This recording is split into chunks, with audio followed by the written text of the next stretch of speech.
Nós vamos então continuar com uma matéria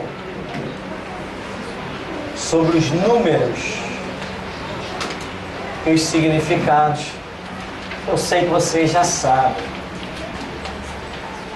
mas estamos seguindo. Os números na Bíblia falam tão profundamente quanto as palavras. Aqueles que atentarem para esse fato descobrirão detalhes que os levarão a altíssimas posições espirituais. Que altíssima posição espiritual é essa? É porque tudo na nossa vida acontece mediante conhecimento. Então, se você tem certos conhecimentos, você tem aí a chance de crescer espiritualmente. Porque sem o conhecimento da Bíblia, das coisas espirituais, você simplesmente não cresce. Aquilo que você deveria crescer em um ano sem a Bíblia, você vai demorar o quê? A vida inteira e talvez não chegue lá. Porque sem esse conhecimento da revelação bíblica, fica muito complicado, né? Por isso que Deus preservou a Bíblia dessa maneira assim, tão poderosa para nós ao longo desse tempo todo. Então, os números têm seus significados. Muitas vezes nós já ficamos pensando que íamos nos deparar com um monstro quando vimos a besta que tem 7 cabeças e 10 chifres. Tem gente aí até hoje esperando aparecer uma besta com 7 cabeças e 10 chifres. Eu soube de um rapaz que falou assim, quem me contou essa história foi um pastor. E ele disse assim, olha, fulano disse que Apocalipse ele não lê, que se ele lê Apocalipse ele nem dorme. Por quê? Por causa da besta. Não existe besta nenhuma. A besta é um sistema de governo. Não, ele ficava imaginando uma besta com 7 cabeças, 10 chifres. Quer dizer, ainda tem chifre aí que tem cabeça com uma proporção de chifre aí complicada até. Então não é essa a realidade. Esses números 7 tem o significado, o número 10 tem significado, cabeça tem significado, chifre tem significado. Mas sem conhecimento não vai a lugar nenhum. Vai pensar que vai aparecer um monstro sobre a terra. Está esperando, quando o monstro aparecer eu vou me converter. O monstro já está por aí, ó. Um tempão e tem gente perdendo tempo. Então, nós vamos ver aí. O número 1. O número 1, normalmente 1 está relacionado, como diz aí, com aquilo que é absoluto, né? Nós usamos a expressão Deus é único. Embora sabemos que Deus é o Pai, o Filho e o Espírito Santo. Esses 3 exercem o poder que está centralizado em apenas 1. Então Deus é absoluto. Deus é absoluto. E tem Jesus, a segunda pessoa da Trindade, e o Espírito Santo, a terceira, que prestam obediência a Deus. Então, quando nós dizemos Deus é absoluto, Deus é absoluto. O Pai é absoluto. Ele é soberano. O que é ser soberano? Soberano significa que quando ele olha o seu poder, ele não vê nada que possa, como é que eu vou dizer, confrontar o seu poder. Não existe nada que possa confrontar o seu poder. Ele olha para todo o mal que os homens criaram, ou que Lúcifer tem criado, e ele vê que nada daquilo pode atingi-lo. Ele nem se preocupa. Olha, eu vou montar aqui uma fortaleza, porque eu tenho um adversário aí, que é o diabo, ele pode querer invadir aqui a minha glória. Vamos preparar, ele tem 1/3 dos anjos do lado dele, é muita coisa. Vamos nos preparar aí, vamos botar vigia aqui, vigia. Não existe nada disso. Deus é tão soberano, tão absoluto, que ele não se preocupa com o mal que poderia afligi-lo ou atingi-lo. Não. A própria Bíblia diz que Deus habita em luz inacessível, ou seja, é aquilo que você não tem acesso. Se Deus não quiser se manifestar, você não tem como chegar até Ele. Então hoje nós temos como chegar a Deus? Temos. Por quê? Porque Ele quis criar um caminho chamado Jesus. Eu sou o caminho, a verdade e a vida, ninguém vem ao Pai senão por mim. Então Deus criou este caminho chamado Jesus. E fora isso, ninguém chega a Deus. E até para você entrar nesse caminho chamado Jesus, existem pré-requisitos, né? Então, um representa o absolutismo, né? Aquele que está acima de todas as coisas. Tudo que existir está abaixo de Deus. Não tem nada equiparado a Deus. Até Jesus que disse assim, como eu venci, um Pai me dá que eu me assente com Ele no seu trono. Todo que vencer, sentar-se-á comigo no meu trono. Mesmo que Jesus tenha dito que está sentado com o Pai no seu trono, ainda assim o Pai continua maior que Ele. Se Ele é filho, significa que Ele veio à existência depois, né? Duas coisas que surgem ao mesmo tempo, um é pai do outro? Não. Nós entendemos por pai aquele que surge primeiro e por filho aquele que surge depois.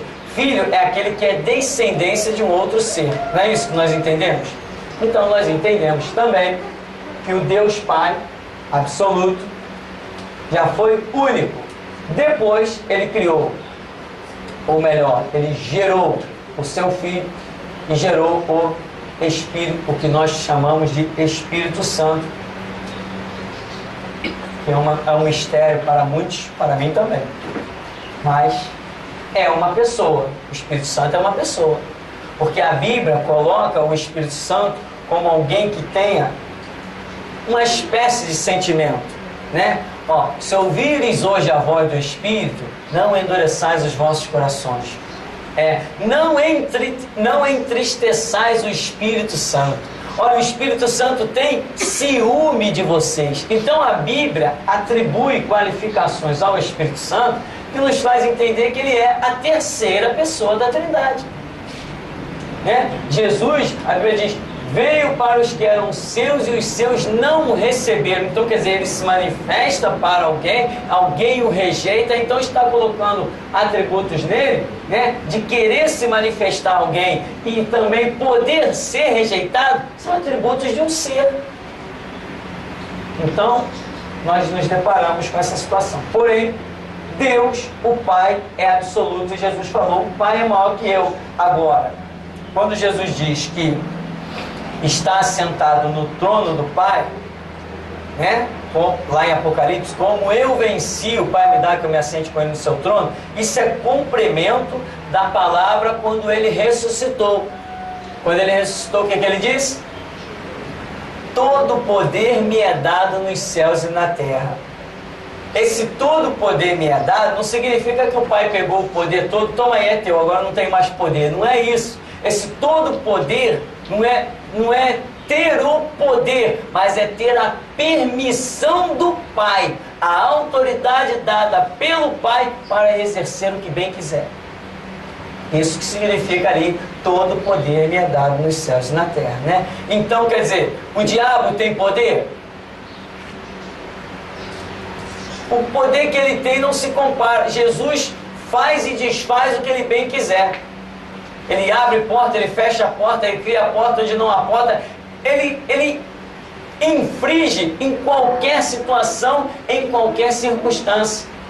Porque ele recebeu uma autoridade inigualável do Pai. Olha, pode fazer o que você quiser. Isso está representado em sentar-se no trono do Pai. Porque é aquele trono que exerce todo o poder ilimitado. Então, como é que Jesus disse? Todo o poder me é dado nos céus e na terra. Esse fato lá que é declarado para João, de que como eu venci, estou assentado no trono do Pai, são duas palavras que se complementam. Aqui diz também,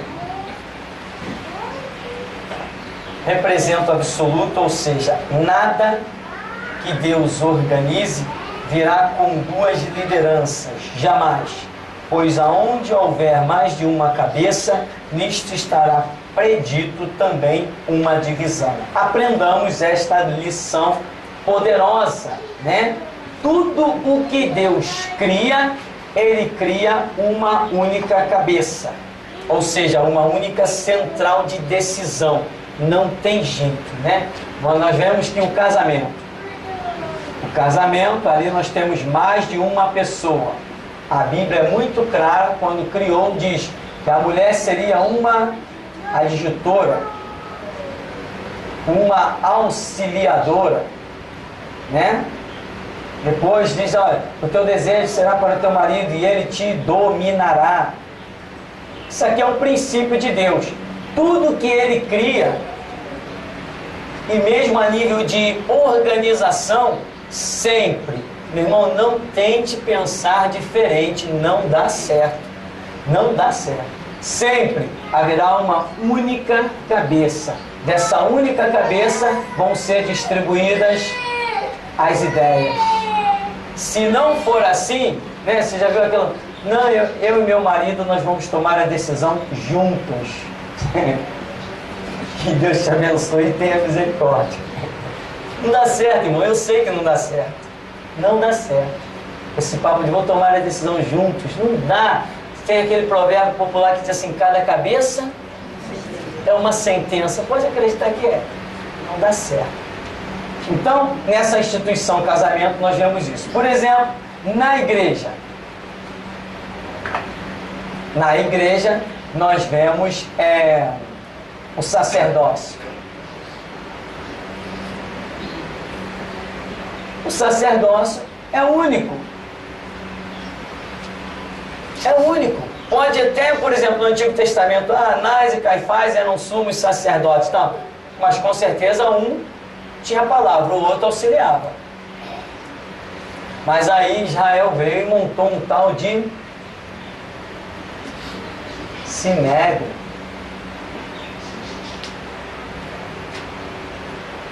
Não montou? Acho que é com essa. Montou um tal de Sinédrio. O que eles faziam nesses Sinédrios? Vamos nos reunir. Aí pegava aquela, vamos nos reunir para ver que decisão nós vamos tomar. E lá no Sinédrio, Jesus Cristo foi condenado. Se o Sinédrio foi tão inspirado assim por Deus, justamente no Sinédrio Jesus Cristo foi condenado? Não. Eu não vi ninguém naquele Sinédrio se levantar e dizer assim, não podemos fazer isso, está errado. Ninguém se levantou. Então a voz de Deus não estava no Sinédrio. Se o sacerdócio estivesse de pé, mas não estava, era Caifás, né? Não estava, então não recebeu nada de Deus, burros na água e a caminho do inferno. Agora, baseado nisso aqui, nós vemos outras coisas. O sistema do mundo. Hoje o mundo tem um presidente, não tem? E ele toma decisões? Aonde? Não funciona. Quem é que toma decisão? É o Senado, é isso? Congresso? Vocês entendem de política melhor do que eu. Então o Congresso toma as decisões. E o presidente só ou assina ou não assina, sei lá, tem uns rolos desses aí. Não dá certo. Não dá certo. 50 pessoas para votar numa determinada lei. Não dá certo. Ou seja, o presidente é ímpio, se ele decide alguma coisa, quando ele pode decidir, ele vai e decide, tem coisas aí que o presidente assinou e acabou, ninguém disse nada. Agora, se ele é ímpio, se ele tem uma visão totalmente errada, ele toma decisões totalmente erradas e a sociedade vai se arrebentando por aí. Agora, no sacerdócio é diferente. Quando o sacerdote realmente está ligado com Deus e recebe do Senhor, aí, né, as coisas vão acontecendo corretas. Se houver realmente a revelação, né? Tem que buscar em Deus e tomar decisões mediante a direção de Deus, né? Como nós dizemos, hora de decisão é hora de oração. se tomar decisão sem a oração, sem esperar Deus falar, né? Tem aquelas pessoas, eu já vi muito isso. Não, eu já orei e vou fazer. Não, já orei e que Deus falou. Não, Deus não falou nada, então não faça nada. Você orou? Espera Deus falar. Deus fala de muitas maneiras e fala na hora que Ele quer. Não, mas eu tenho que tomar uma decisão, é hoje. Não. Se Deus não falou, você não vai ter que tomar essa decisão hoje. Alguma coisa Ele vai planejar, alguma coisa Ele vai fazer. Ele vai te honrar se você quiser realmente esperá-lo. Então, o número 1, em tudo que Deus cria, você verá uma única cabeça. Você já viu essas igrejas aí? Irmão, muitos aqui já devem ter recebido esse convite, eu recebi. Vamos abrir uma igreja aí? Vamos abrir uma igreja aí? Para quê? Para ganhar dinheiro? Igreja não é lugar de ganhar dinheiro. Igreja é lugar de ganhar almas, edificar vidas. Mas eu já recebi muita proposta. Político, olha, eu abro uma igreja, eu monto tudinho, eu ponho tudo na tua mão e te dou tanto de salário. O resto é meu, diziam os políticos. E na época da eleição, o povo vota em mim. Vocês não receberam essas propostas, não? Espera só mais um pouquinho que vocês vão receber. Não há nada novo debaixo do céu. Então, o que Deus cria vem com uma única administração. Não tem jeito, não adianta. Não adianta tentar diferente. Isso aqui nunca vai se dividir. Não vai. Não vai. É um mesmo, não é esse um falso aqui, né? Você já viu uma igreja com 2 pastores? Você já viu um pastor empregado? Conhece, né? Quem conhece aí pastor empregado? Bastante gente. Não sou eu não, que vocês conhecem, né? Ó, pastor empregado, o que acontece? A igreja monta uma sede. A igreja monta uma sede. Aí daqui ela abre uma congregação ou uma filial, né? Agora é filial, né? Agora é filial. Então, quer dizer, aí ela põe um pastor aqui, que ele pensa que é pastor. As decisões saem todas da sede. Aí diz assim, ó, você faz isso, ó, você faz aquilo, ó, você faz aquilo outro. Esse camarada que está aqui, ele é pastor? Claro que não. Mas ele pensa que é. De repente está ganhando lá 5 mil reais, ele acha até que está bem, pô, estou ganhando 5 mil reais. Tem dessas organizações grandes aí, tem pastores que chegam a ganhar 25 mil por mês. Ele diz assim, estou bem como empregado, 25 mil por mês, o que ele quer mais? Ele é um escravo, não tem salvação e vai para o inferno.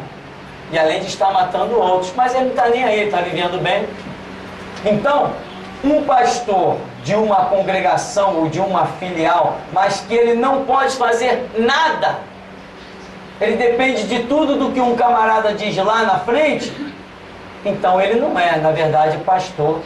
Ele não tem chamado nenhum, ou se tem, está perdendo.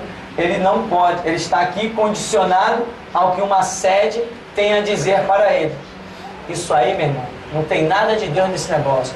Um grande exemplo desta maldição e aberração são hoje as Assembleias de Deus. Um grande exemplo disso são as Assembleias de Deus. Uma verdadeira aberração. Coloca lá um palhaço assalariado para receber dízimo e oferta para eles da sede. Aí quando o camarada tem uma ideia, alguém chega lá, pastor, pensa que ele é pastor, né? Pastor, a gente podia fazer isso. Não, irmão, é mesmo, podia, mas lá na sede, né? Ninguém deixa.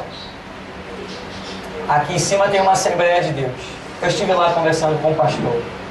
Aí, lá é uma filial do campo de São Cristóvão. Aí eu estou lá conversando com o pastor, rapaz dedicado, né? E se empenhando, calejando as mãos, girando o concreto, tentando fazer a obra, tentando fazer a construção. Eu estou vendo aquele negócio se arrastar. Eu falei, mas essa obra já está durando muito. Aí, o campo de São Cristóvão é uma Assembleia de Deus milionária.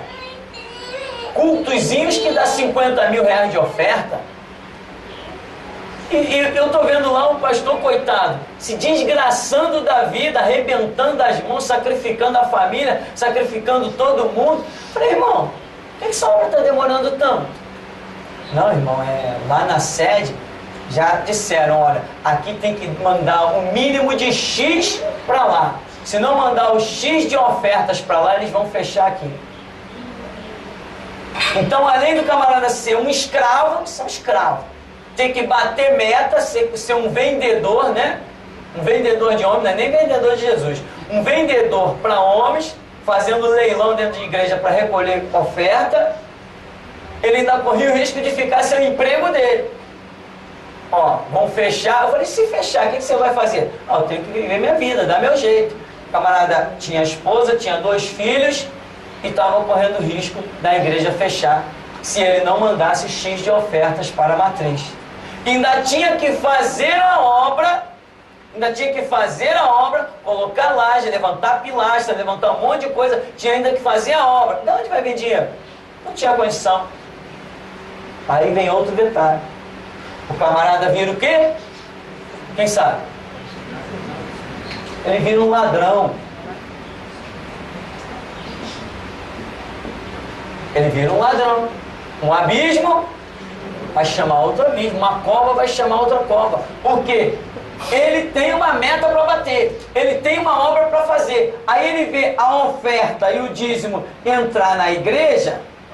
Ele diz assim, poxa, ao invés de eu mandar eu vou fazer o seguinte, não, vou dizer que entrou tanto, não sei o que lá, eu vou tirar tanto, porque eu tenho a obra para fazer, eu tenho isso, tenho aquilo. Então ele vai e rouba. Ele rouba daqui, da filial, e manda para a sede uma quantia que não é a realidade. Ele rouba, ele vira um ladrão. O certo é dizer assim, ó, tô indo embora, sai com nada, sai carregando só a sua Bíblia, vai dobrar os seus joelhos e vai ver o que Deus tem para si. Esse é o certo. Mas não, o camarada fica ali querendo fazer uma obra de fachada, não tem fé, não tem conhecimento e fica ali sofrendo isso como se estivesse trabalhando para o próprio diabo. E pensa que está trabalhando para Jesus na maior opressão.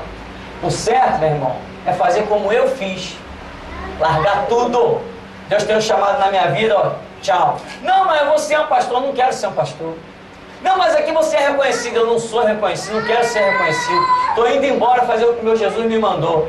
Mas como que você vai viver? Eu vou viver o dia a dia. E até aqui nos ajudou o Senhor.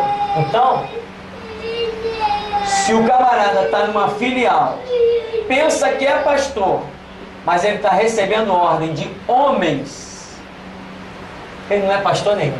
Pastor, sacerdócio, é aquele que recebe direto de Deus. Aí sim, ele é um sacerdote. Se ele não recebe direto de Deus, ele é um empregadinho de homem. Eu gostaria de saber por que é assim, dessa forma. Eles abrem uma principal, né? E começam a abrir filiais para tudo quanto é lado. E as pessoas, se não tiver um rótulo na frente, Universal ou Assembleia, as pessoas também não querem entrar, não querem congregar, porque suas mentes também estão cativas também. Não, porque minha mãe era assembleana, minha avó era assembleana, também tem que ser assembleana. E nisso vai abrindo um montão de locais, né, por aí, chamado igreja. E por que tem que ser dessa forma? Abrir essa principal e abrir um montão de ramificações, assim? Na verdade, não tem que ser dessa forma. Na verdade, não pode ser dessa forma. Quanta gente já criticou. Pastor, quanto tempo tem a igreja? 10 anos. E quantas igrejas tem? Eu falei, ué, tem uma. Tem uma. Ué, mas 10 anos e só tem uma igreja? Eu falei, uma só é o bastante. Estamos alcançando os 4 cantos da terra com uma igreja. Porque qual é a visão? Eu pego um camarada, boto ele lá, salariado por mim, para abrir igreja não sei aonde. Não, meu irmão, o ministério é meu. Eu tenho ministério. Se a igreja que está em tal lugar é minha, eu tenho que estar lá para edificar o povo. Eu tenho que estar lá para pregar, para edificar com o meu ministério, para orar com o meu ministério, para Deus operar através da minha vida. Então, aí eu vou e abro uma igreja lá, como já tive propostas, em Minas, em Campos, em outros bairros aqui adjacentes ao centro do Rio, aí eu boto pessoas lá, olha irmão, você assume lá, você assume lá, você assume lá, você assume lá, tá bom. Aí chega uma pessoa lá enferma, chega um endemoniado, chega uma hora que uma pessoa quer aprender de Bíblia, eu não estou lá. Então o que acontece? Essas pessoas que foram para lá, foram na hora de Deus? Foram projetos de Deus? Não foi. Porque eu entendo que Deus se manifesta a cada um diretamente e individualmente. Deus se manifestou a mim, Ele vai se manifesta ao outro, Ele vai se manifesta ao outro, e assim Ele vai se manifestando a cada um pessoalmente. Se não existir uma manifestação pessoal de Deus, não existe ministério.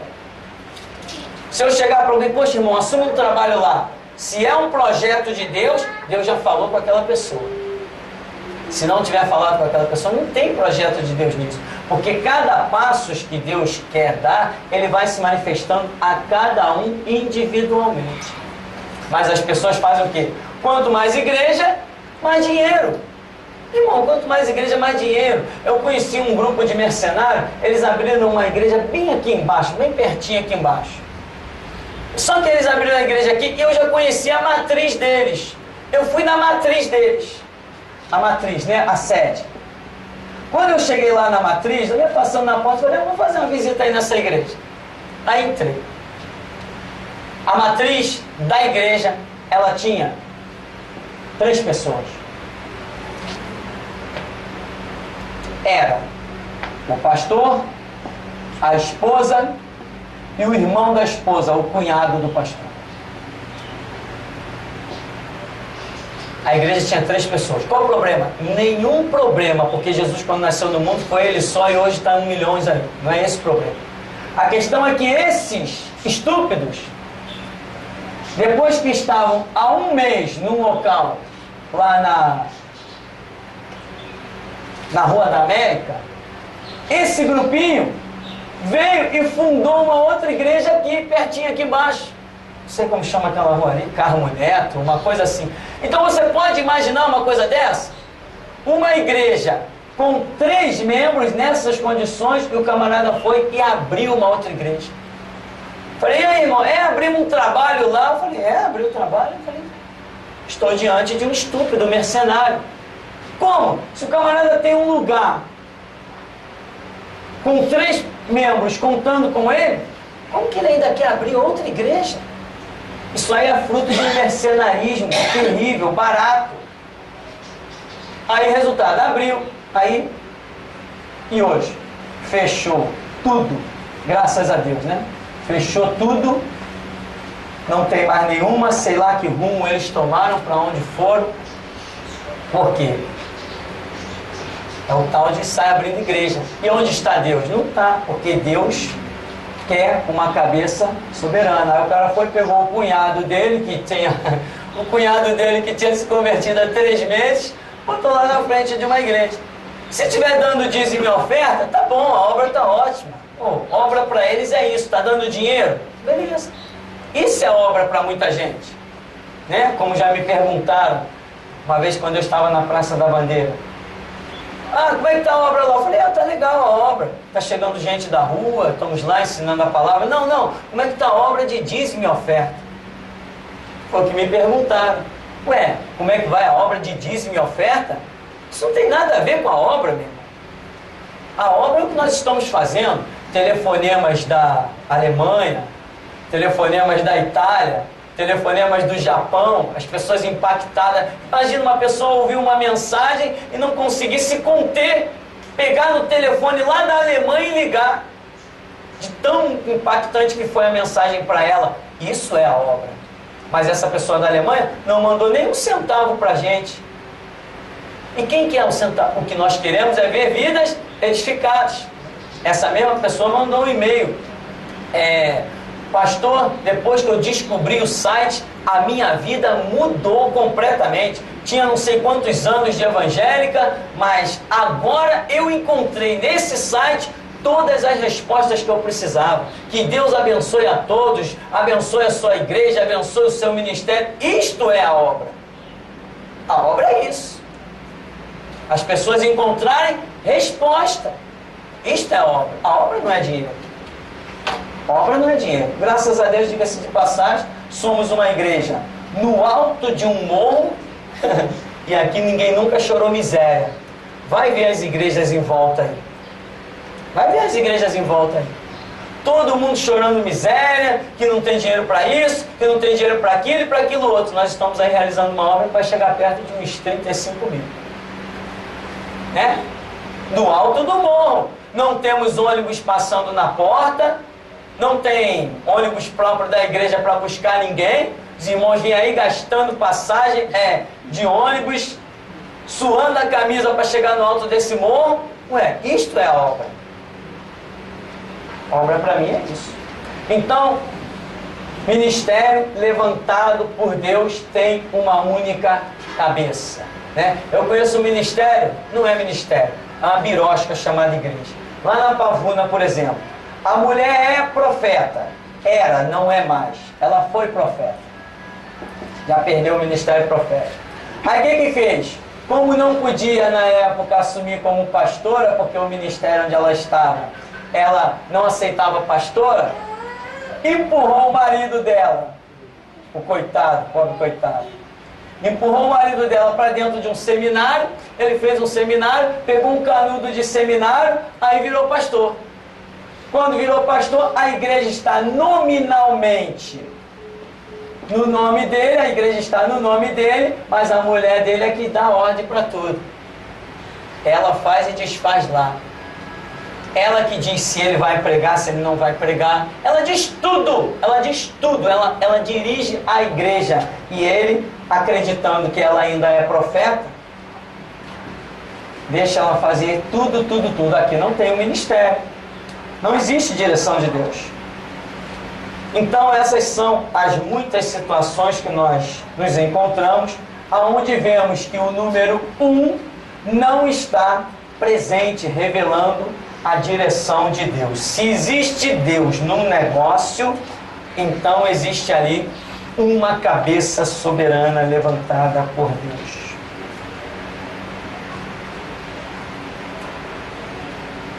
Aí eu falo ainda nessa questão do número 1, eu falo sobre Jó, em que o número 1 também pode estar revelando exceção, né?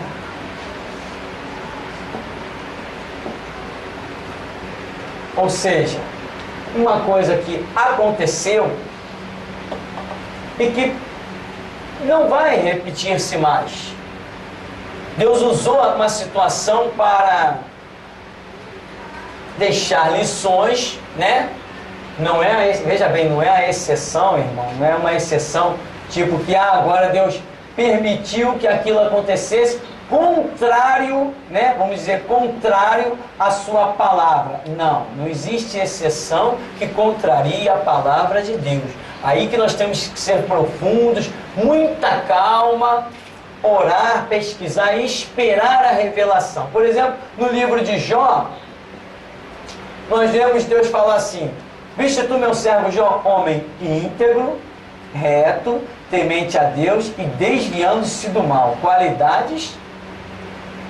Aí o diabo, também tu coroou ele de bênção? Claro, ele está bem da vida, então ele é. Agora, toca nas coisas dele e tu vai ver se ele não blasfema de ti na tua face. Aí Deus vai e abre uma exceção. Aceita, vamos dizer, o desafio do diabo. Deus credibilizava tanto a Jó que disse assim: tá bom, ele está na tua mão. Arranca tudo dele, mas poupa-lhe a vida. Na vida dele tu não toca, o resto tu faz o que tu quiser. E pelo que entendemos, Jó, caramba, né? Jó passou por coisas que não é brincadeira não. Então isso aqui eu entendo que é uma exceção, em que Deus permite que o próprio Satanás devaste a vida de um ser humano. Acabou até a saúde de Jó, pelo que entendemos na Escritura, ficou complicada, problemática. Ele viveu com dificuldades em todos os sentidos, mas manteve-se de pé. Então aqui nós vemos uma exceção, porque a regra de Deus é que aquele que pertence a Deus, o maligno, não lhe toca. Essa é a regra. João escreve isso. Quem é de Deus vence o mal, e aquele que pertence a Deus, o maligno não lhe toca. Essa é a expressão, não me lembro exatamente a ordem das palavras. Então, aqui, o 1 revelou uma exceção. Porque não tem essa de o diabo tocar na vida de servo de Deus. Porém, Deus pode permitir sim que o diabo toque nos bens. Às vezes o crente está muito confiante nos seus bens, tal. Ah, eu tenho isso, eu tenho aquilo outro, eu estou bem. Então a pessoa está confiando naqueles bens. Aí Deus pode permitir que o diabo devaste tudo para a pessoa aprender que tem que colocar sua confiança nele. Então eu vejo ali na vida de Jó uma exceção, porque eu não vejo mais esse episódio em nenhum lugar em que Deus permite assim claramente que o diabo toque na vida de um servo seu. Só para concluirmos então, temos o número 2, e nós vamos dar uma paradinha aí. O número 2, examinando a Bíblia, nós chegamos à conclusão de que é o número do testemunho ou da confirmação, né? Jesus mesmo falou, a palavra confirmada por 2 testemunhas, a vossa lei não é confirmada por 2 testemunhas, coisas assim que Jesus disse, né? Até hoje na nossa própria lei aí, nossa não, a lei aí dos homens que criaram, as pessoas, não importa a situação, você pode estar super documentado, mas os seus documentos não têm valor. Sempre é pedido o quê? Testemunha. O Estado é tão hipócrita, estúpido, que ele emite documentos, mas quando você apresenta esses documentos emitidos por ele, ele não aceita. Ele diz que você tem que apresentar testemunhos. Não é assim que acontece? Claro que é assim. Sem dúvida que é assim. A nível de propriedades, a nível de pensão. Ah, eu vim aqui requerer a pensão de fulano, eu vivia com ele, está aqui a certidão de casamento. Não, você tem que trazer testemunhas. Ah, mas aqui eu sou casada. Não, mas tem que trazer testemunhas. Ué, ele não emitiu um documento daquelas pessoas que estavam casadas?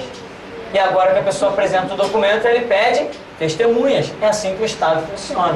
Uma hipocrisia degeneralizada.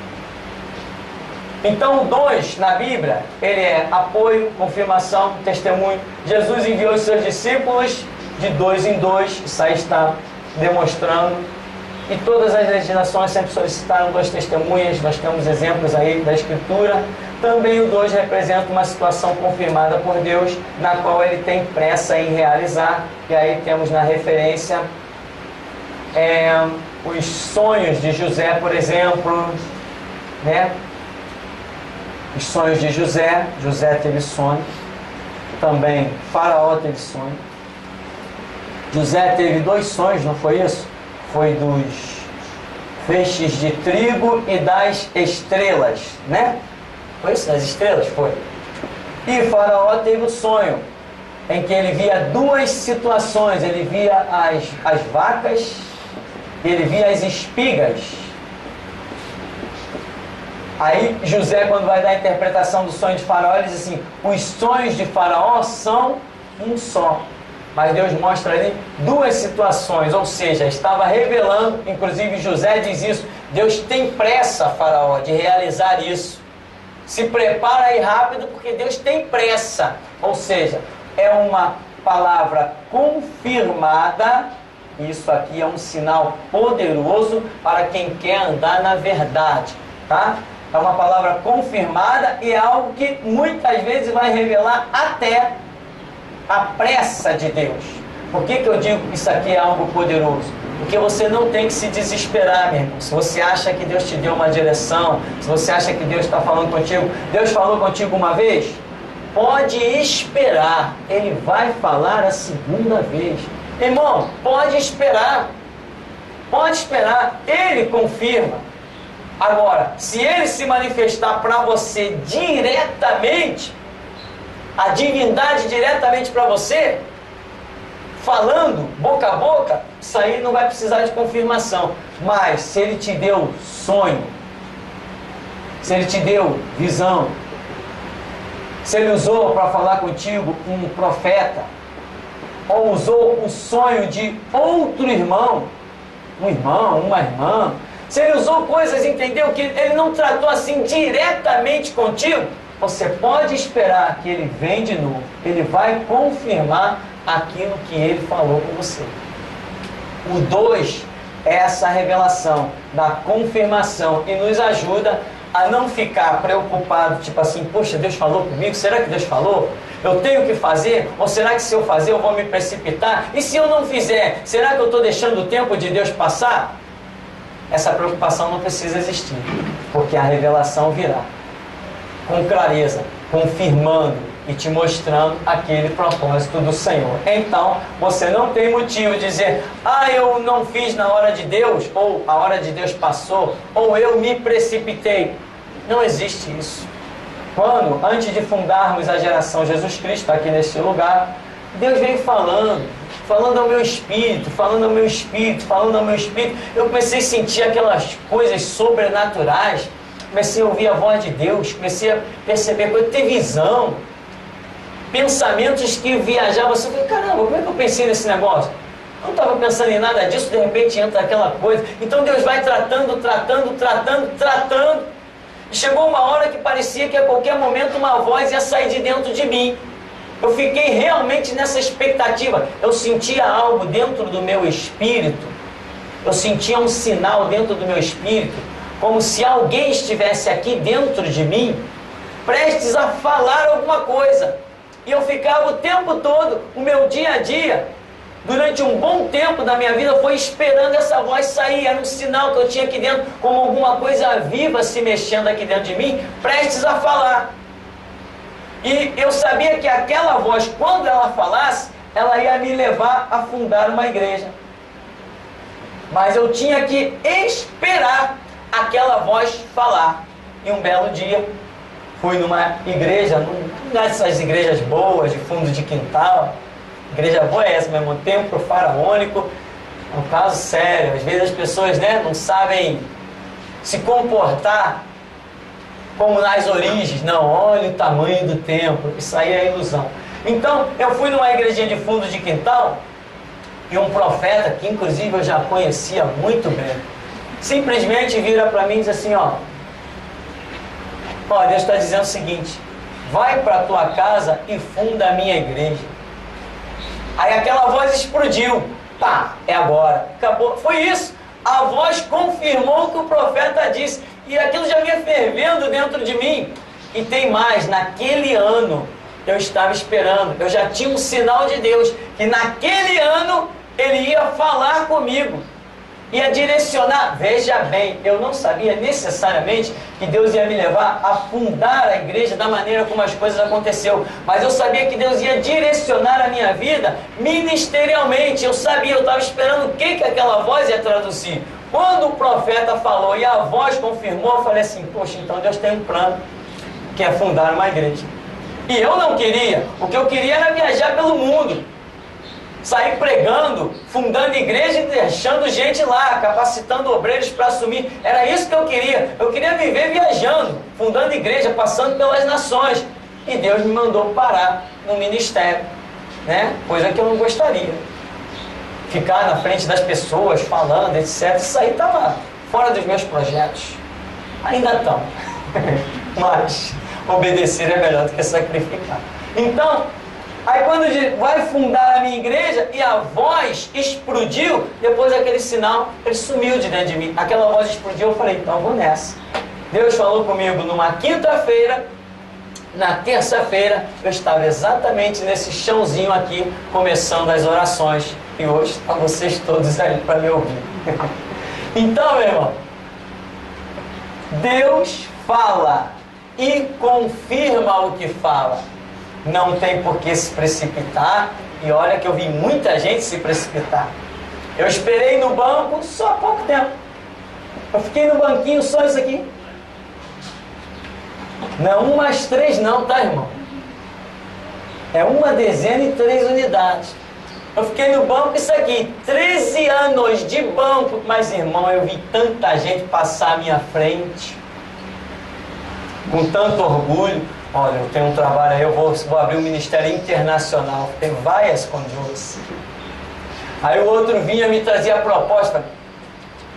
Recebi proposta da Nova Vida, recebi proposta da Universal, recebi proposta Batista, recebi proposta de Assembleia, recebi proposta de tudo que foi canto aí. Falei, eu não.